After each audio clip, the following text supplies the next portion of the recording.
അസ്സലാമു അലൈക്കും വറഹ്മത്തുള്ളാഹി വബറകാതുഹു. ഖുർആൻ പഠനം. സൂറത്തുൽ മുൽക്ക് 23-ാമത്തെ സൂക്തം വിശദീകരണം ഭാഗം 2. ബിസ്മില്ലാഹിർ റഹ്മാനിർ റഹീം.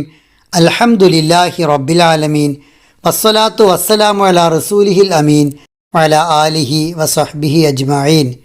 ഖുൽ, താങ്കൾ പറയുക, ഹുവ, അവനാണ്, അല്ലദീ അൻശഅക്കും, നിങ്ങളെ സൃഷ്ടിച്ചവൻ, വജഅല, ആക്കിയവനും, ലക്കും, നിങ്ങൾക്ക്, അസ്സംഅ, കേൾവിയെ, വൽ അബ്സ്വാറ, കാഴ്ചകളെ, വൽ അഫ്ഇദത, ഹൃദയങ്ങളെ, ഖലീലമ്മ, നന്നേ കുറച്ച് മാത്രമാണ്, തഷ്കുറൂൻ, നിങ്ങൾ നന്ദി കാണിക്കുന്നത്. അള്ളാഹുവാണ് നിങ്ങളെ സൃഷ്ടിച്ചത് എന്ന് പറഞ്ഞ ശേഷം അവൻ കേൾവിയും കാഴ്ചകളും ഹൃദയങ്ങളും തന്നു എന്നാണ് പറയുന്നത്. ആദ്യം കേൾവിയെ ഉപയോഗിച്ചു. കേൾവിയെ മാത്രം ഏകവചനത്തിലും കാഴ്ചകളെയും ഹൃദയങ്ങളെയും ബഹുവചനത്തിലും ഉപയോഗിച്ചു. കുട്ടിയിൽ ആദ്യം പ്രവർത്തിക്കുക കേൾവിയാണ്. ഉണരുന്ന ഇന്ദ്രിയം കേൾവിയാണ്. ജനനശേഷമാണ് കാഴ്ച പൂർണ്ണമാകുന്നത്. ഇന്ദ്രിയങ്ങൾ നൽകുന്ന വിവരങ്ങൾ കിട്ടുമ്പോൾ ഹൃദയം പ്രവർത്തിക്കുന്നു. അറിവ് സമ്പാദിക്കാൻ മനുഷ്യൻ ആദ്യം ഉപയോഗിക്കുന്നത് കേൾവിയെയാണ്. പിന്നെയാണ് കാഴ്ചയിലൂടെ ചിത്രങ്ങൾ തലച്ചോറിലേക്ക് എത്തുന്നത്. ഇവ രണ്ടും വഴി കിട്ടുന്ന വിവരങ്ങൾ അപഗ്രഥിക്കുന്നു ഹൃദയത്തിലൂടെ, ബുദ്ധിയിലൂടെ. കേൾവി അറിവ് സ്വീകരിക്കുന്ന ആദ്യ കവാടമാണ്. കാഴ്ചകൾ അത് സ്ഥിരീകരിക്കുന്ന മാധ്യമമാണ്. ഹൃദയം രണ്ടിലും കിട്ടുന്നത് വേർതിരിച്ച് മനസ്സിലാക്കാൻ കഴിയുന്ന ഏറ്റവും പ്രധാനപ്പെട്ട അവയവമാണ്.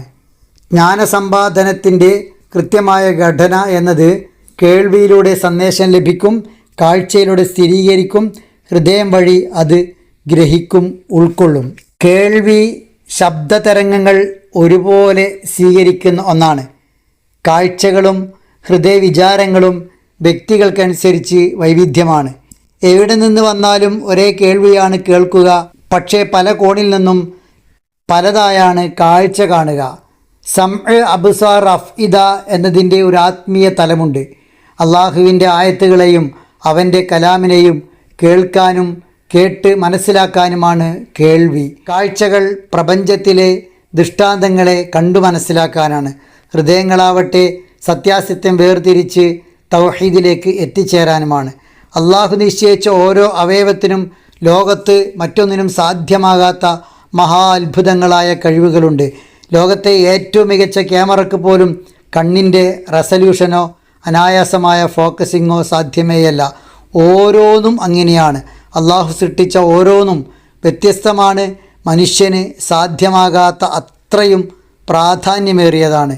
അതിനാൽ തന്നെ അവൻ തന്ന കേൾവി കൊണ്ട് സത്യത്തെ കേൾക്കാൻ, കാഴ്ചകൾ കൊണ്ട് സത്യത്തെ കാണാൻ, ഹൃദയങ്ങൾ കൊണ്ട് സത്യത്തെക്കുറിച്ച് ചിന്തിച്ച് നേർവഴിയിലേക്കെത്താൻ സാധ്യമാകുമ്പോൾ അവനോട് നന്ദി കാണിക്കുന്നവരായി, അവൻ്റെ അനുഗ്രഹങ്ങൾ അനുഭവിച്ച് ആസ്വദിച്ച് അതിനെ വിലമതിക്കുകയും അതിന് ശുക്ർ ചെയ്യുക വഴി സ്വർഗത്തിലേക്ക് എത്തുന്നവരായി മാറുകയും ചെയ്യും.